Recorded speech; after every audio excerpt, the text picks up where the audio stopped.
وہ تو چیئرمین صاحب تاریخ کا خود اعلان کریں گے. انہوں نے کہا میں سپتمبر میں اعلان کر دوں گا, وہ کس دن کرتے ہیں, کس دن کی تاریخ دیتے ہیں, وہ چیئرمین صاحب خود ہی کریں گے.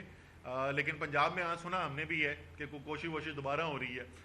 یہ دیکھیں, یہ بڑی, جب آپ مشکل کے اندر چلے جاتے ہیں نا, اور صرف مشکل میں نہیں ہوتے, جس کو آپ یہ کہیں کہ آپ بالکل ہی بہتر جاتے ہیں, تو پھر آپ ایسی حرکتیں کرتے ہیں. یہ عمران خان کی مقبولیت میں اضافہ ہونا شروع کس دن سے ہوا تھا؟ یہ اس دن سے شروع ہوا جس دن پاکستان کی قوم نے وہ مناظر دیکھے کہ سندھ ہاؤس کے اندر بولی لگ رہی ہے اور ضمیروں کی منڈی کھلی ہوئی ہے, اور اس کے بعد ان کی سیاست تباہ و برباد ہو گئی ہے. اب یہ چاہتے ہیں پنجاب میں دوبارہ وہی تجربہ کرے. حالانکہ اب تو 63A کا قانون بھی آ چکا ہے. جو سیاستدان ہے اس میں سے زیادہ تر ایسے ہیں جو عمران خان کے ساتھ نظریاتی طور پہ کھڑے ہوئے ہیں, جو کو دو چار نہیں بھی ہیں, ان کو نظر آ رہا ہے کہ سیاسی موت ہے اس وقت عمران خان کے خلاف جانا. ہونا کچھ نہیں ہے, لیکن خواہش ضرور ہے ان کی.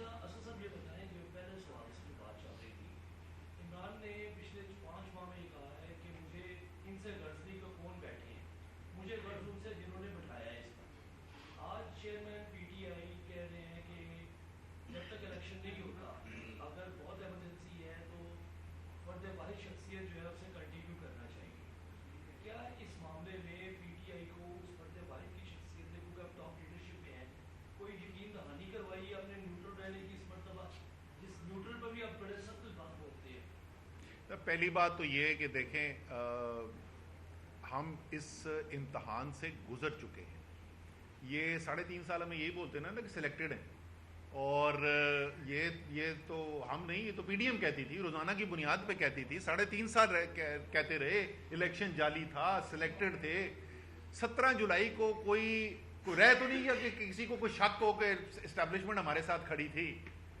17 جولائی کو پنجاب کے اندر جو الیکشن کے رزلٹ آئے ہیں, جو اس کے بعد NA 245 میں کراچی کے اندر نتیجہ آیا ہے, جس طریقے سے الیکشن سے یہ بھاگ رہے ہیں, اس سے کسی کو یہ شک نہیں ہونا چاہیے کہ عمران خان کو کسی خلائی مخلوق کی ضرورت نہیں ہے.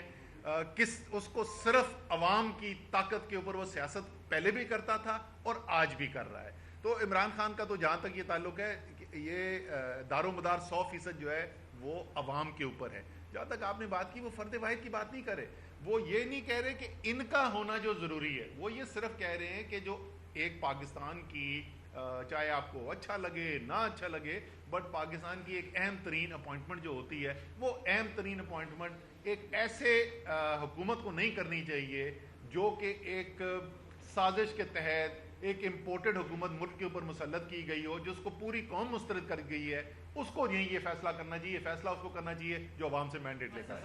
آپ کی ڈیل تو نہیں ہوگی, کیونکہ عمران خان صاحب نے کہا ہے کہ عدالت اگر جو بھی فیصلہ کرے گی وہ مجھے قبول ہوگا توہین عدالت کے حوالے سے, اور اب عمران خان صاحب نے کہہ دیا کہ جو چیف آف آرمی اسٹاف ہے وہ کنٹینیو کر سکتے ہیں, اور آپ کی کابینہ کے وفاقی وزیر فروغ نسیم نے بھی یہ کہا ہے کہ 2 سال تک جو ہے ان کو آئینی طور پر ایکسٹینشن دی جا سکتی ہے. اچھا, فروغ نسیم کے تو اس ٹاپک کے اوپر بڑے واضح خیالات ہیں, وہ پرانے ہیں, وہ کوئی نئی چیز نہیں ہے. عمران خان صاحب نے کہا ہے کہ جو بھی فیصلہ کرے گی عدالت کو وہ ان کو منظور ہوگا. مجھے بتائیں عدالت کا کون سا فیصلہ آج تک عمران خان نے نہیں مانا؟ عمران خان تو نواز شریف نہیں ہے کہ جس کو فیصلے کا خطرہ ہو تو جتھے جو ہیں پنجاب ہاؤس میں تیار کر کے سپریم کورٹ پہ حملہ کرا دیا جائے. عمران خان وہ تو نہیں ہے کہ جو چیف جسٹس قابو نہیں آ رہا ہو تو کوئٹہ بینچ کے اندر بغاوت کرا کے چیف جسٹس بدل دیا جائے. عمران خان وہ تو نہیں ہے کہ جہاں چیف آف آرمی اسٹاف آپ کے قابو نہ آ رہا ہو تو ایک کو جو ہے وہ BMW بیچ کے اس کو خریدنے کی کوشش کی جائے, پھر دوسرا ہوا میں معلق ہو تو پیچھے جو ہے وہ اس کو فارغ کر دیا جائے. عمران خان تو اداروں کا احترام کرنے والے, قانون کا احترام کرنے والے انسان ہیں.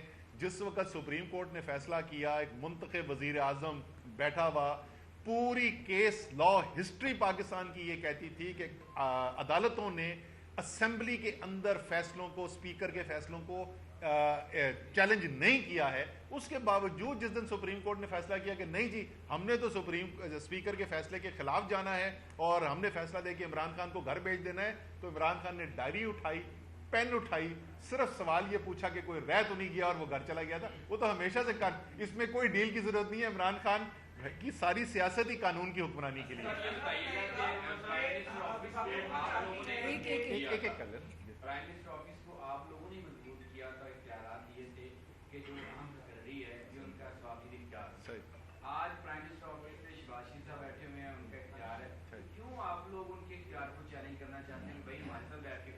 اگر آپ ایک صاف شفاف آزادانہ الیکشن کراتے ہیں اور اس الیکشن کے اندر پاکستان کے عوام جو ہیں وہ شہباز شریف کو وزیر اعظم منتخب کرتے ہیں، میں آپ کو گارنٹی دے سکتا ہوں کہ نہ تحریک انصاف کو کوئی اعتراض ہوگا، نہ عمران خان کو کوئی اعتراض ہوگا کہ وہ جو مرضی فیصلے کر دیں.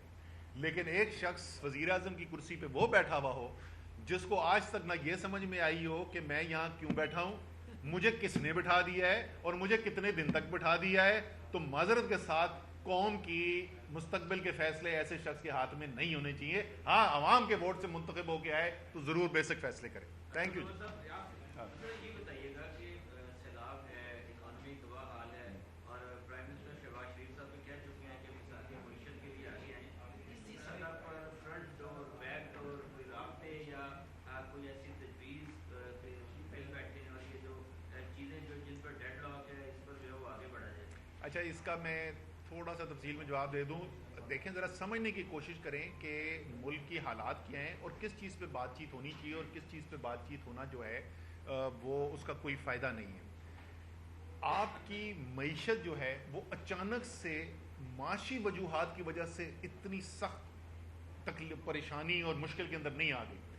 آپ نے عدم اعتماد کی تحریک لے کر آئے، سیاسی غیر استحکام پیدا ہوا اور اس سیاسی انتشار کی وجہ سے آپ کی معیشت جو ہے اس وقت تتر بتر ہو گئی ہے اور اس وقت گھٹنوں کے بل آپ کو نظر آ رہی ہے. میں 4 مہینے سے یہ کہہ رہا ہوں، یہ مفتاح اسماعیل کا مسئلہ نہیں ہے. بھائی میرے سمجھنے کی کوشش کرو، جو سیاسی اس وقت عدم استحکام ہے، پوری قوم ایک طرف کھڑی ہوئی ہے، حکومت جو ہے وہ چمٹی ہوئی ہے کرسی سے دوسری طرف کھڑی ہوئی ہے. کوئی دنیا کا ایکسپرٹ لے کے آ جاؤ، کوئی نوبل پرائز ونر لے کے آ جاؤ، وہ معیشت ٹھیک نہیں کر سکتا میرے بھائی. بند کمرے کے اندر بیٹھ کے میٹنگیں کرنے سے یہ معیشت ٹھیک نہیں ہونے والی. تو معیشت بھی اگر آپ ٹھیک کرنا چاہتے ہیں، اگر آپ کو معیشت کی فکر ہے، تو آپ کو جو بنیاد ہے اس کی یعنی سیاسی عدم استحکام اس کو ختم کرنا ہوگا. اس کے لیے الیکشن کے علاوہ اور حل کوئی نہیں ہے. اس بات کے لیے بالکل ہم بات کرنے کو تیار ہیں. میں ہزاروں دفعہ کہہ چکا ہوں، اس دن خان صاحب نے بھی اپنے انٹرویو کے اندر کہہ دیا کہ الیکشن اگر کروانا چاہتے ہیں آئیں، ساتھ بیٹھتے ہیں، ہم لوازمات ڈسکس کرتے ہیں.